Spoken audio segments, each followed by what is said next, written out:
करुणा करुणालय भगवान श्याम सुंदर की कृपा से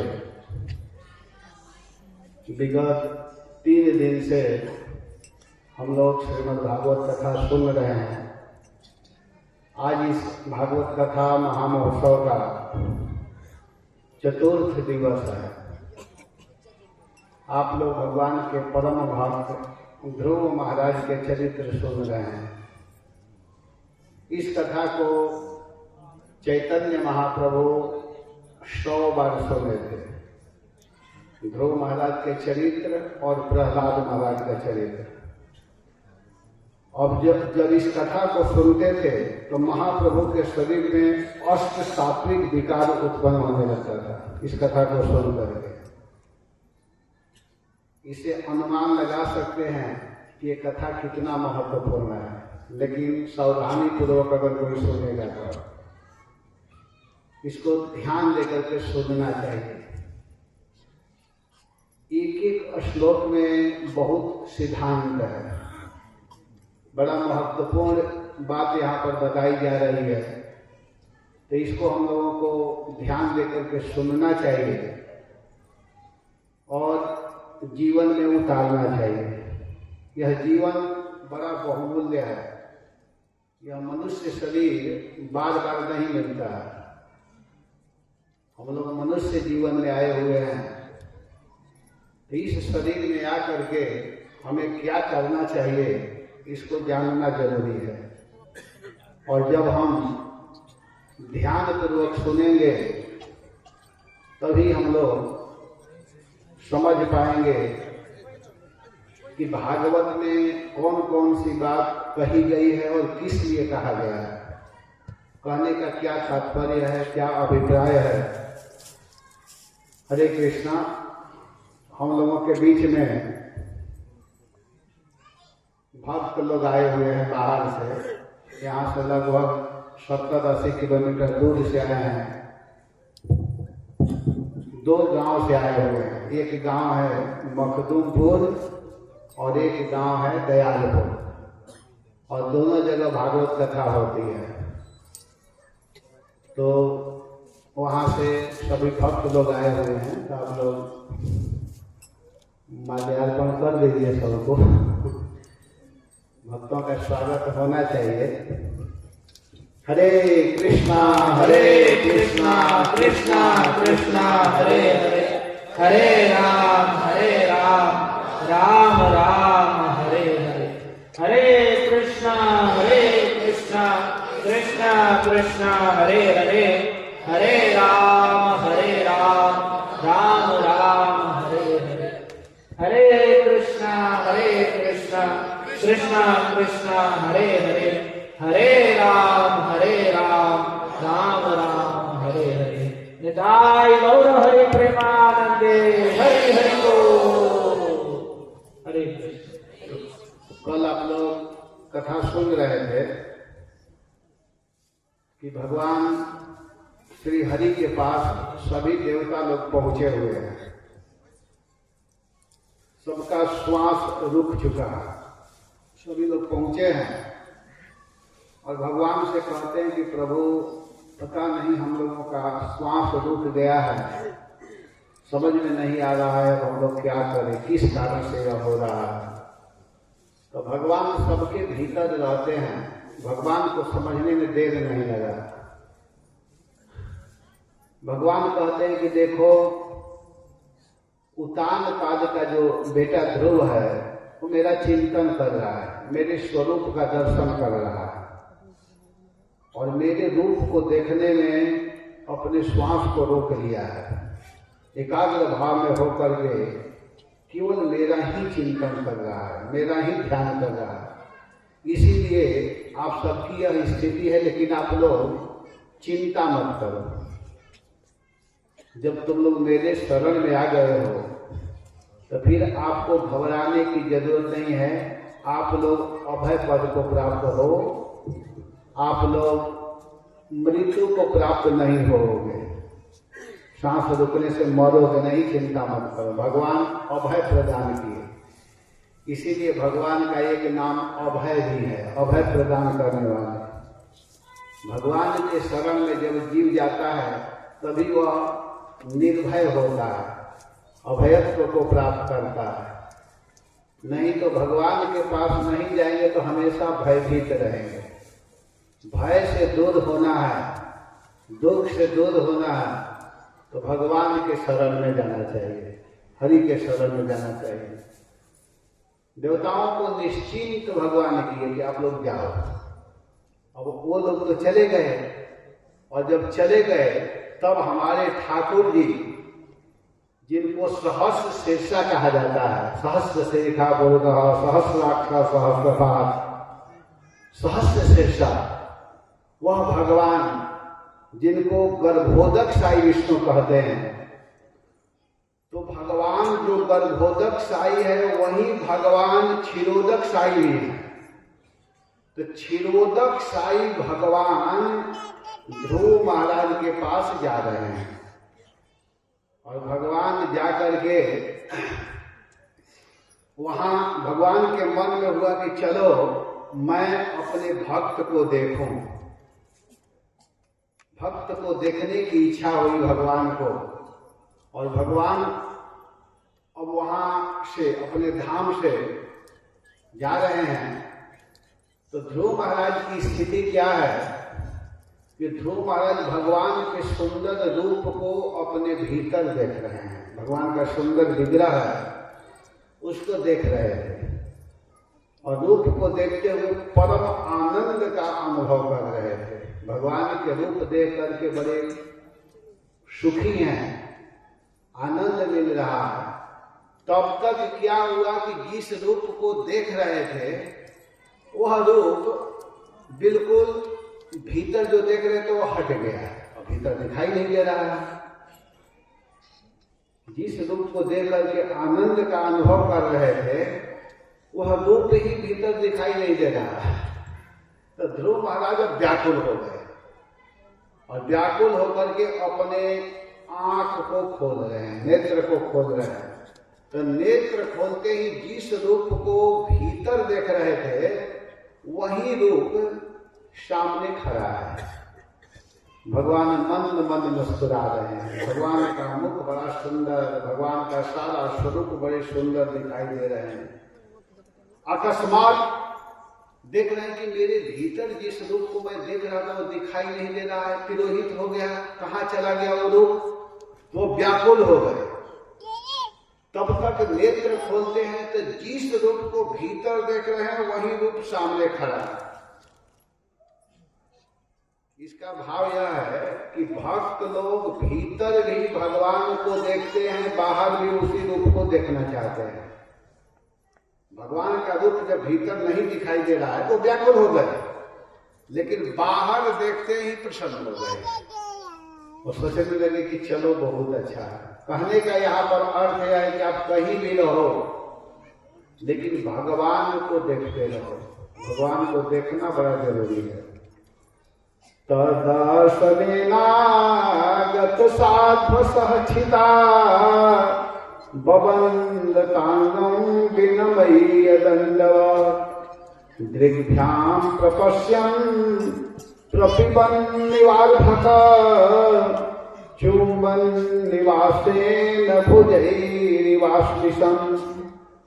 भगवान को देख करके उनके शरीर में आनंद आ रहा है, बड़े आनंद को प्राप्त हो रहे हैं भगवान के सुंदर रूप को देख करके, और वह प्रणाम करना चाह रहे हैं, भगवान को प्रणाम करना चाहता है। अंगौ छितौ दंड विनिमय्य अवबदन, और प्रणाम करना चाह रहे हैं और कुछ बोलना चाह रहे हैं भगवान को देख करके। ध्रुव महाराज कुछ बोलना चाह रहे हैं, कुछ कहना चाह रहे हैं, लेकिन बोल नहीं पा रहे हैं, और देख करके बोलने की इच्छा हो रही है। उनको लग रहा है कि भगवान उनका चुंबन कर रहे हैं, भगवान के सुंदर रूप को देख करके बड़े आनंद का अनुभव कर रहे हैं। दोनों बाहों से आलिंगन करते हुए से बालक ध्रुव क्या करते हैं कि अब भगवान के चरणों में प्रणाम कर रहे हैं। प्रणाम किए, भगवान को पहले तो अपने सामने देखे तो थोड़ा सा घबरा गए कि अरे जिस रूप को मैं भीतर देख रहा था वही रूप सामने खड़ा है।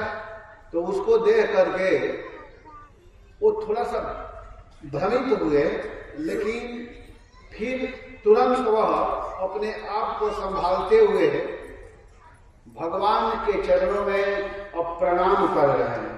और भगवंतम अवदन, बालक ध्रुव महाराज भगवान को प्रणाम किए। प्रणाम करने के बाद अब यहाँ पर बोल रहे हैं मैत्रेय जी कि सौतम विवक्षन तमतदिदम हरि ज्ञात्वस्य सर्वस्य च हृदयवस्थित कृतांजलिं ब्रह्ममयेन कंबुना पस्पस्य बालम कृपया कपोले। अर्थात अस्य सर्वस्य च, इनके ध्रुव के और सबके हृदय में भगवान ही अवस्थित रहते हैं। ध्रुव हो या कोई भी हो, सबके हृदय में रहने वाले भगवान हैं। तो भगवान को देख करके ध्रुव महाराज के मन में कुछ कहने की इच्छा हो रही है, कुछ बोलना चाह रहे हैं, कहना चाह रहे हैं, परंतु वो बालक हैं, गुणहीन है, उतना उनको ज्ञान नहीं है। तो भगवान तो हृदय की बात को जानते हैं कि यह बालक कुछ कहना चाह रहा है लेकिन कह नहीं पा रहा है। तो उसको जान करके भगवान ने क्या किए कि शंख का स्पर्श करवाए। उनके गाल में भगवान शंख कंबुना कपोले, कंबू को क्या करते हैं कि ध्रुव महाराज के कपोल पर स्पर्श कर दिए, अर्थात गाल पर छू दिए। ब्रह्ममयी न कंबुना, भगवान वेदात्मक जो शंख है उस शंख को ध्रुव महाराज के गाल पर स्पर्श किए। क्या भगवान शंख स्पर्श नहीं करते तो नहीं बोल पाते? भगवान चाहते तो बिना शंख स्पर्श किए भी बोलवा सकते हैं ना। लेकिन भगवान एक तरह से कृपा कर रहे हैं, अति दयालुता में, अति स्नेह में भर करके, अति प्रेम के कारण भगवान उनके गाल में शंख का स्पर्श करवा रहे हैं, शंख छुआ रहे हैं। यहाँ इसका बड़ा सुंदर भाव है कि ध्रुव महाराज भगवान को देख करके कुछ बोलना चाह रहे हैं, कुछ कहना चाह रहे हैं। थोड़ा सा विचार करिएगा आप लोग। ध्रुव महाराज भगवान को देख करके बोलना चाह रहे हैं। तो जीव का वास्तविक गुण होना चाहिए भगवान के विषय में ही बोलना, यही जीव का वास्तविक विषय है। जो जीव आए हैं उनका कर्तव्य होना चाहिए, धर्म होना चाहिए कि हम भगवान के विषय में ही बोलें। अगर कोई व्यक्ति भगवान के विषय में बोलने के इच्छुक है या भगवान के विषय में बोलना चाहता है, भगवान के विषय में कहना चाहता है, उसके मन में भगवान के विषय में बोलने की इच्छा है, तो समझो कि वह व्यक्ति निश्चित रूप से संसार बंधन से मुक्त हो जाएगा। सभी लोग भगवान के विषय में नहीं बोलना चाहते हैं।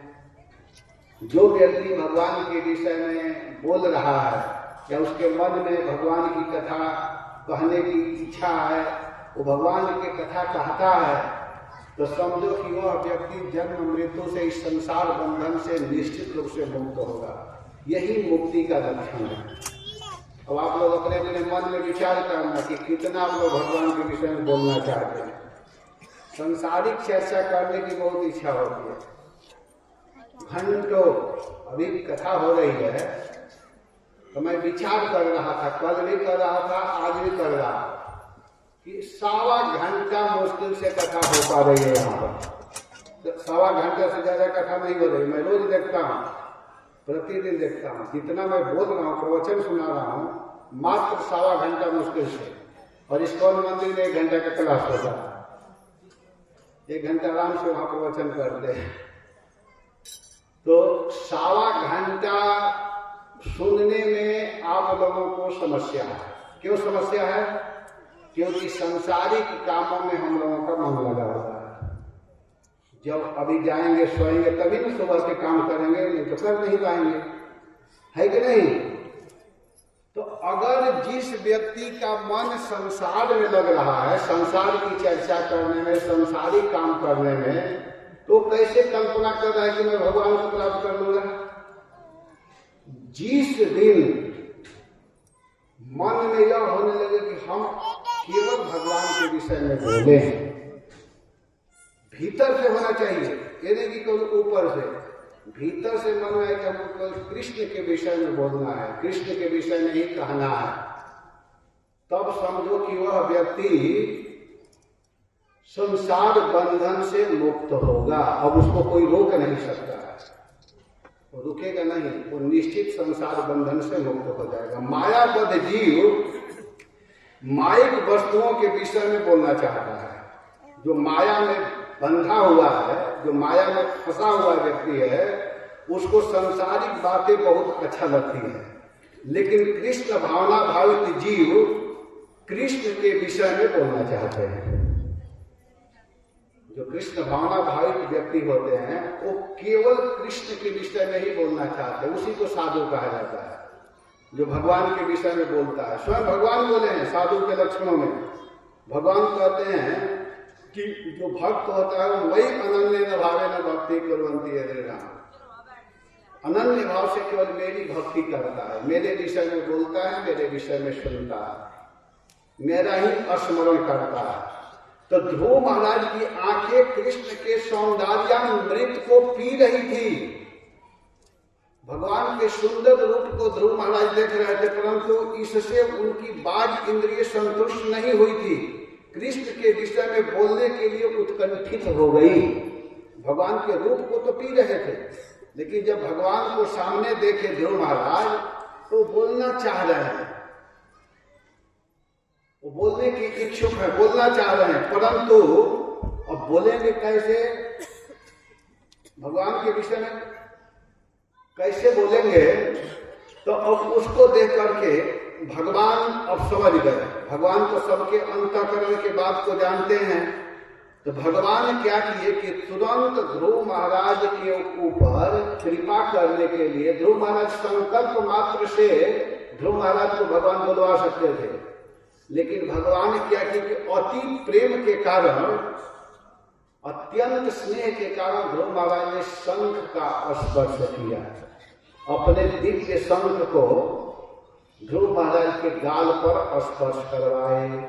उसी समय शंख के स्पर्श होते ही भगवत विषयावाणी समुत्पन्न हो गई ध्रुव महाराज की, और भगवान के विषय में जो बोलना चाहिए उसको बोलने के लिए अब ध्रुव महाराज एकदम तैयार हो चुके हैं। बोलने के लिए एकदम बिल्कुल जैसे सब कुछ रेडी रहता है। हम लोग देखते हैं जैसे ट्रेन चलाने से क्या होता है कि हरी बत्ती जलाया जाता है, और मैं फ्लाइट में देखा हूं एकदम, अब फ्लाइट बिल्कुल उड़ने की स्थिति में होता है तो क्या करते हैं कि दो लोग जाते हैं, हटते हैं एकदम उधर रोड पर, और जा करके मैं देखता हूं क्या कर रहे हैं, एकदम दोनों एकदम ऐसे करते हैं, ऐसे करते तब ऊंचा लग जाता है। उसी तरह भगवान बिल्कुल ध्रुव महाराज को बिल्कुल अब तैयार कर चुके हैं। जब ही शंख का स्पर्श किए उनके गाल में, तब ध्रुव महाराज की जो वाणी है वह बड़े आनंद के साथ परिस्तुतम पुरुषवशम अभ्यगृणत, सर्वविख्यात विपुल कीर्ति भगवान की रहस्यमयी लीलाओं को स्तुति करने के लिए बिल्कुल तैयार हो चुकी है। ध्रुव महाराज एक दिन भी स्कूल में पढ़ने के लिए नहीं गए हैं, अभी केवल 5 वर्ष का उम्र है, लेकिन भगवान के शंख की विशेषता देखिए कि शंख स्पर्श करते ही ध्रुव महाराज अब बहुत सुंदर वाणी का प्रयोग करना चालू किए, बोलने लगे, स्तुति करने लगे। 12 श्लोकों में ध्रुव महाराज स्तुति किए हैं। इसको जैसे 12 आदित्य होते हैं सूर्य, वैसे ही बड़ा महत्वपूर्ण ध्रुव महाराज का यह 12 श्लोक है। बोलना प्रारंभ कर दिए। ध्रुव वाच, ध्रुव बोल रहे हैं, कह रहे हैं योऽन्तः प्रविश्य मम वाचमिमां प्रसोक्तां संजीवयत्यखिल शक्तिधरः स्वधाम्ना अन्याश्च हस्तचरण श्रवणत्वगादीन् प्राणानमो भगवते पुरुषाय तुभ्यम्। यह अखिल शक्तिधर जो समस्त चक्षुरादि ज्ञान शक्तियों एवं हस्त आदि क्रिया शक्तियों को धारण करते हैं, वे अपनी चित्त शक्ति से पराशक्ति द्वारा अंतःकरण में प्रविष्ट होकर के मेरे अंतःकरण में प्रविष्ट होकर के मम प्रसुप्तान इमाम वाचम, जो मेरी भीतर जो सोई हुई मेरी वाणी है, जिसको मैं नहीं बोल पा रहा हूं, जिसके द्वारा मैं भगवान के गुण को नहीं गा पा रहा हूं, और अन्य वाणी ही नहीं, अन्य माने हाथ, चरण, श्रवण, त्वक इंद्रियों के द्वारा सम्यक प्रकार से भगवान आप मेरे इन सब शरीर के जो इंद्रियां हैं, जो बिल्कुल सुषुप्त अवस्था में पड़ा हुआ है, हे कृपालु भगवान, आप उसको जागृत कर दिए हैं। आपकी कृपा से आज जागृत हो चुका है। अपनी परिचर्या आदि में उन्मुख करके आपने मुझको जीवित कर दिया है। हमारी जो इंद्रियां हैं बिल्कुल सुषुप्त अवस्था में पड़ी हुई थी, वाणी जो बोल नहीं पा रही थी, उसको जीवित करने वाले आप हैं। मैं आपके चरणों में प्रणाम कर रहा हूं। कहें कि जो वाणी हमारी सोई हुई थी, पहले से भी वाणी मेरे भीतर थी, मेरा हाथ है, कान है, पैर है, आंख है, लेकिन जिसका आंख कृष्ण को नहीं देख रहा है, जिसकी कान कृष्ण कथा को नहीं सुन पा रही है, जिसका मुख कृष्ण के विषय में नहीं बोल पा रहा है, जिसका पैर चल करके भगवान के मंदिर तक नहीं जा रहा है, तो सोया हुआ है, वो मुर्दे के समान है। लेकिन आज आपने उसको जगा दिया। हे नाथ, आप हमारे सोई हुए प्रत्येक इंद्रियों को जगाने वाले हैं। मैं आपके चरणों में प्रणाम कर रहा हूं, क्योंकि आप बहुत बड़े कृपालु हैं, कृपा किए हैं। भगवान कृपा करते हैं जीव के ऊपर, तब जीव सांसारिक विषयों से हट करके भगवान के तरफ बढ़ता है। इसलिए भगवान को यहाँ कृपालु कहा गया है। भगवान बहुत बड़े कृपालु हैं, बहुत बड़े दयालु हैं। आप लोग जितने लोग यहाँ आए हुए हैं इस कथा में, तो आपके ऊपर भगवान की विशेष कृपा है। लेकिन अब हम लोगों का काम है जग जाना। ये नहीं कि बार बार जगाना पड़े। एक बार बता दिया गया कि भगवान के नाम गाने के लिए ही मुख मिला हुआ है, भगवान के रूप देखने के लिए ही आंख मिला हुआ है, भगवान की कथा सुनने के लिए ही कान मिला हुआ है। तो ये बता दिए गए थे, 10 बार थोड़े बताया गया है। हम लोगों को भी एक बार ही बताया गया है, 10 बार नहीं बताया गया है। उसको करते हैं। ये सब काम करने में जैसे आप लोग काम करते हैं, वैसे हम लोग भी भगवान के विषय में जहां तहां जाते हैं। कभी कभी बहुत थकान होता है। मैं बता रहा था, हल जोतने से ज्यादा मेहनत है कथा करने में। आप लोगों को अनुभव नहीं है, जो करता होगा उसको पता है। बहुत मेहनत पड़ता है। भागवत जो बोलता है उसको, जो बोलेगा उसे समझ में आ जाएगा कितना मेहनत है। लोग सोचते हैं ये लोग तो बैठे रहते, आराम से बैठे हुए, ये तो मजा वाला काम है, बड़ा आनंद आता है बैठने में। लेकिन नहीं, बहुत मेहनत है। लेकिन इसमें आनंद है। आनंद क्यों है? सारा थकान कब दूर होता है? जब भगवान के विषय में गाते हैं। क्योंकि इस जीवन का यही सार्थकता है कि इस शरीर से भगवान की सेवा करनी जाए जितना हो सके। ध्रुव महाराज बड़ा सुंदर वाक्य बोल रहे हैं। कह रहे हैं कि हे नाथ, आप कितने बड़े दयालु हैं कि आप मेरी सोई हुई वाणी को सब तरह से आप जीवित कर दिए। जो इंद्रियां सोई हुई थी उसको जागृत किए हैं। जीव का वाक शक्ति, भगवान के स्वरूप, गुण, लीला आदि का वर्णन करने के लिए मिला हुआ है, न कर प्राकृत जगत के अन्न पान आदि भोग वार्ताओं में रत रहती है, तब तक वह मरी रहती है। जिस व्यक्ति की वाणी, जिस व्यक्ति की प्रत्येक इंद्रिया भगवान की सेवा में नहीं लगी हुई है, तो समझो कि वो मरा हुआ व्यक्ति है, वो जीवित नहीं है, मुर्दा ही है। हाथ है, पैर है, कान है, नाक है, मुख है, अगर उसको भगवत सेवा में नहीं लगा रहे हैं तो समझो कि वह मरा हुआ है। इसलिए हमको मरना नहीं है, हमको जीवित होना है। एकस्त्वमेव भगवनिदमात्म शक्त्या मायाख्ययोरो गुणया महदाद्यशेषम् सृष्ट्वा नविष्य पुरुष असद्गुणेषु नानेव दारुषु विभावसु विभासी।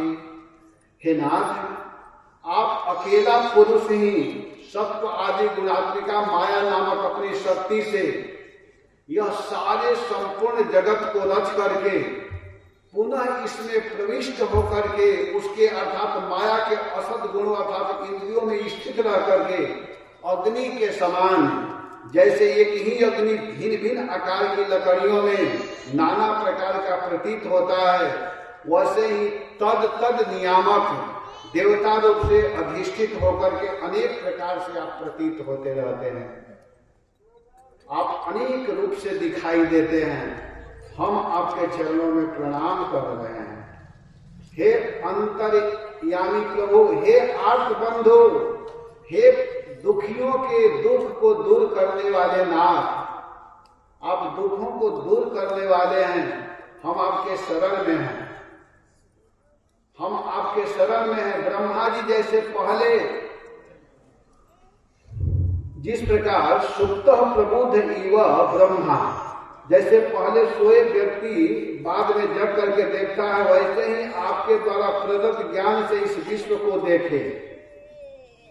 ब्रह्मा जी भी उसी तरह देखे। हे नाथ, आप अपवर्गियों तथा मुक्तों के भी आश्रय, ऐसे आपके पाद मूल को आपके उपकार सर्वेंद्र जीवन दान का ज्ञान रखने वाले पुरुष द्वारा कैसे विस्मृत किया जा सकता है?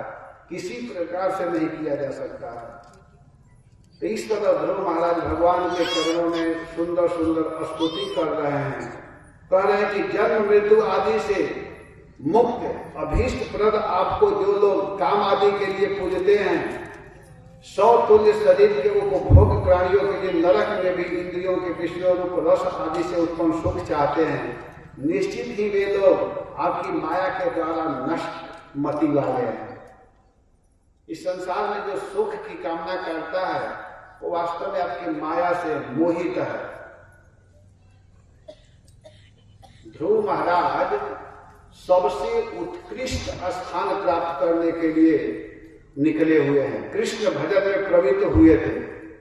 ध्रुव महाराज भगवान का भजन किए थे, इसलिए वे विचार कर रहे हैं। पहले तो संकल्प किए थे धन के लिए, लेकिन जब भगवान सामने आ गए तो उनके मन में समझ में आ रहा कि मैं क्या मांगने के लिए चला था। सांसारिक सुख जो है वह तुच्छ है और भगवान परम आनंद घन है। तो इसलिए अपने संकल्प पर विचार करके ध्रुव महाराज पछता रहे हैं। वे अपने को अतिशय मूढ़ अनुभव कर रहे हैं। वो सोच रहे हैं कि अरे मैं क्या मांगने के लिए चला था, लेकिन भजन किए थे भगवान को, इसलिए उनको समझ में आने लगा। पहले तो चले थे धन लेने के लिए, लेकिन जब भगवान सामने उपस्थित हो गए तब उनको ग्लानि हो रही है, पश्चाताप कर रहे हैं। कह रहे हैं कि हे प्रभु, हमको अब ये सब नहीं चाहिए, हमको ये सब की कोई जरूरत नहीं है, इससे सुख नहीं मिलता है। यहाँ तक कि देवताओं के लोक को प्राप्त कर लीजिए, वहां भी सुख नहीं है। जो सुख भगवान के भजन में है, भगवान के धाम में जो सुख है, भगवान के साथ रहने में जो आनंद है, भगवान के गुण गाने में जो आनंद है, वह स्वर्ग लोक में भी नहीं मिलता है।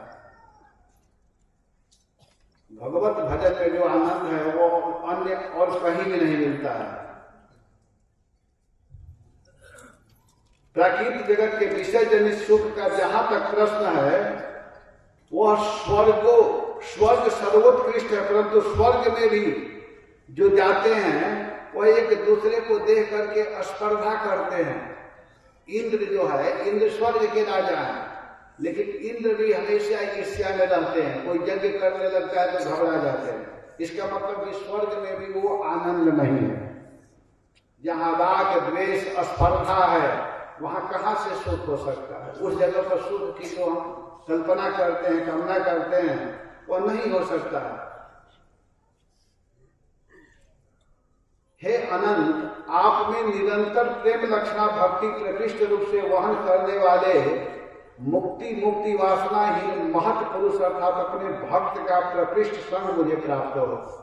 कह रहे कि मुझे भक्तों का संग चाहिए। भगवान कहते हैं कि भाई ये सब क्या बोल रहे हैं? माने भगवान कृष्ण कहने लगे वहां पर कि आप क्या मांग रहे हो, क्या कह रहे हैं? कह कि हमको ये नहीं चाहिए, लेकिन तुम तो चले थे धन लेने के लिए, तो इस तरह की बात क्यों कह रहे हो? तो ध्रुव महाराज कहते हैं कि प्रभु मैं जरूर चला था, संसारिक सुख के फेरे में पड़ा हुआ था, लेकिन अब मुझे समझ में आ गया कि मैं शीशा लेने के लिए चला था। संसारिक सुख जो है वो शीशा है, और आप मेरे सामने हीरा मिल चुके हैं। तो कौन ऐसा बुद्धिमान व्यक्ति है जो हीरा छोड़ करके शीशा लेगा? कहते हैं हमको ये सब नहीं चाहिए। इन बातों को बोलते हुए कहते हैं कि भक्ति मोह प्रवहता त्वयि में प्रसंगो भूयादनंत महता ममदाशयाना एनांजसोदपरमुरो व्यसनम भवाब्धि नेसे भवद गुण कथा मृतपानमत्तः। हे अनंत, हे नाथ, हमको क्या चाहिए? जब आप कह रहे हैं तो मैं आपसे मांग रहा हूं। अगर आप मुझे देना ही चाहते हैं तो प्रेम लक्षणा भक्ति प्रकृष्ट रूपेण वहन करने वाले भुक्त मुक्ति वासनाहीन, जिनको भुक्ति नहीं चाहिए, जिनको मुक्ति नहीं चाहिए, जिनको संसारिक भोग नहीं चाहिए, ऐसे महत् पुरुष जो हैं, जो साधु हैं, जो इन सबसे अलग हो चुके हैं, ऐसे भक्तों का संग चाहिए। मुझे साधु संग चाहिए, मैं साधु का संग चाहता हूं। महत् पुरुष अर्थात अपने भक्त का, मैं जो आपके भक्त हैं, ऐसे भक्त का संग मुझे प्रदान करवा दीजिए। मुझे ऐसे भक्तों का संग चाहिए। प्रकृष्ट रूप से मैं ऐसे भक्तों का संग चाहता हूं जिस महत्व संग से आपके गुण कथा रूप अमृत के पान से मन अर्थात परमा आनंद में मग्न हो जाए। ऐसे भक्तों का मैं संग चाह रहा हूं। ध्रुव महाराज भक्त संग मांग रहे हैं, साधु संग, साधुओं का संग चाहिए, भक्त संग। कहते हैं कि अनेक विध दुखों से परिपूर्ण भयंकर संसार समुद्र को जो व्यक्ति साधु का संग प्राप्त करता है वह अनायास ही पार हो जाता है। साधु संग से ही व्यक्ति भव सागर को पार हो सकता है। जो भयंकर दुखमय भव सागर है, जिसको पार करना बड़ा कठिन है। भव सागर जो है उसको पार करना आसान नहीं है, बड़ा कठिन है। लेकिन उस भव सागर को कैसे पार हो जाएंगे? जब हम साधु का संग प्राप्त करेंगे, महत् पुरुषों का संग प्राप्त करेंगे। महत् पुरुष कौन है? जो भगवान के भक्ति में लगे हुए हैं, जिनका जीवन केवल उनके विषय में गाना, सुनना, सुनाना। ऐसे जो भक्त हैं, ऐसे महापुरुषों का अगर कोई संग प्राप्त करता है तो अनेक प्रकार के जो भयंकर संसार में दुख है, इस संसार समुद्र को व्यक्ति अंजसा में से अनायास ही पार हो जाता है। समझ आ रहा है?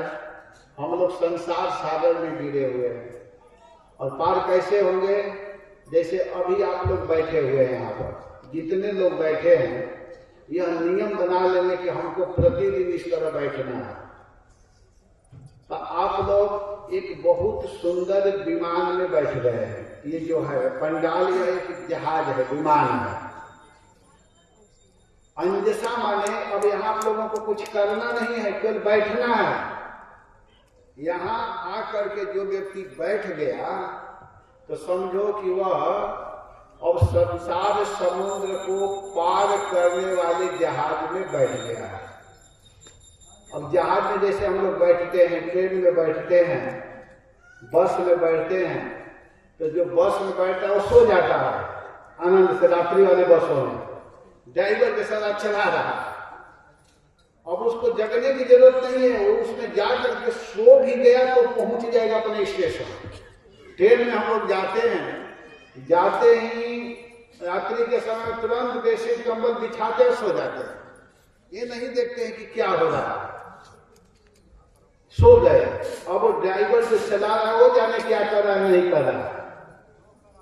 मैं आ रहा था बनारस से वंदे भारत में, तो हमारा जो टिकट था, जहाँ एकदम एक लड़की चला रही थी आगरा के लिए, हम बनारस से आगरा आ रहे थे, तो वहां बैठे थे, तो एक शीशा था, वहां से मैं देख रहा था। धुंध खूब पड़ा हुआ है भयंकर, सब लोग आराम से बैठे हैं, सब लोग ऐसे सोए हुए हैं, और मैं जा करके देख रहा था, कहा कि अच्छा आज देखूंगा, तो देख रहा था। तो वो लोग दो लोग थे, एक लड़की बैठी थी, एक और वहां बगल में बैठा था पुरुष, और धुन आपस में एक बोलता था, और एकदम कुछ न कुछ आवाज आता था आपस में बोलते हुए। वो लोग बेचारे एक सेकेंड के लिए भी सो नहीं रहे हैं। एक रेलवे ड्राइवर से बात हो रहा था मुझे, मैं गया था उधर कथा करने के लिए सिवान में, जिसके यहाँ कथा कर रहा था खुद रेलवे का ड्राइवर। तो वो बता रहा था कि महाराज जानते हैं हम लोग क्या करते हैं, सिर को ऐसे मारते हैं कि नींद ना आए, जब करके सिर को पीटते रहते हैं, क्योंकि हम लोगों को दिमाग में हमेशा रहता है कि इसमें हजारों लोग बैठे हुए हैं, उस सबको लेकर के हम लोग चल रहे हैं, एक क्षण के लिए भी नहीं सोते हैं। तो अब वहां विचार करो कि आप लोग जाते हो, कभी विचार करते हो, अरे भाई हम ट्रेन में जाकर के बेडशीट लगा करके सोने जा रहे हैं, कहीं कुछ हो न जाए। गए और निश्चिंतता पूर्वक सो गए, और समय से जगे तो पता चला कि आप स्टेशन पर पहुंच चुके हैं, क्योंकि आप सही गाड़ी में बैठ चुके हैं, सही ट्रेन में बैठे हैं। इसी तरह सबसे सुंदर विमान क्या है, भगवान के धाम पहुंचाने वाला यह पंडाल, इससे अच्छा और कोई जगह नहीं है।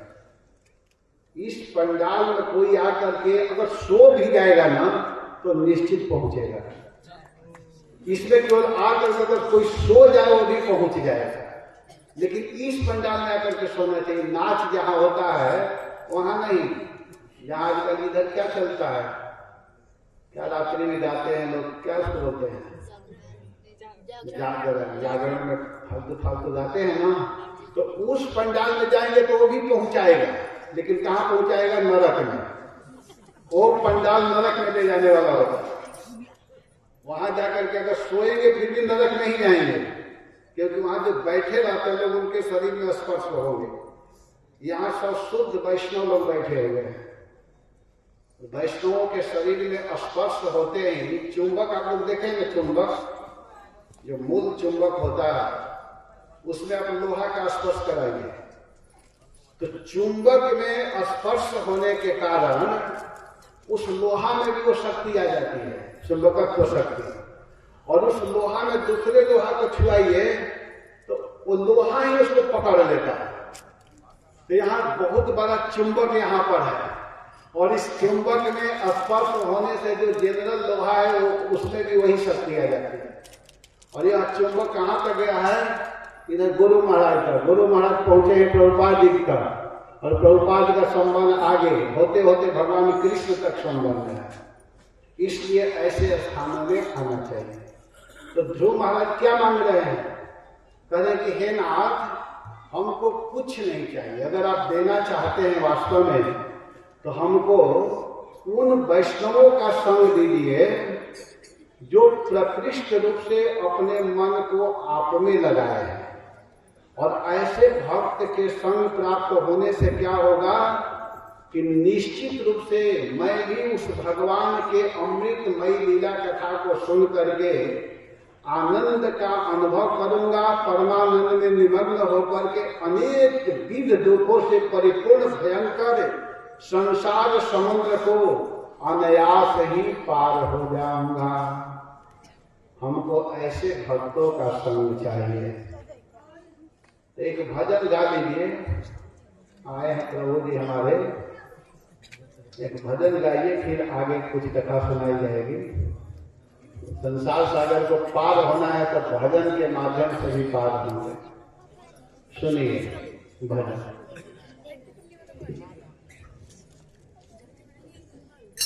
हरे कृष्णा कृष्णा कृष्णा हरे हरे, हरे राम हरे राम, राम राम हरे हरे। हरे कृष्णा।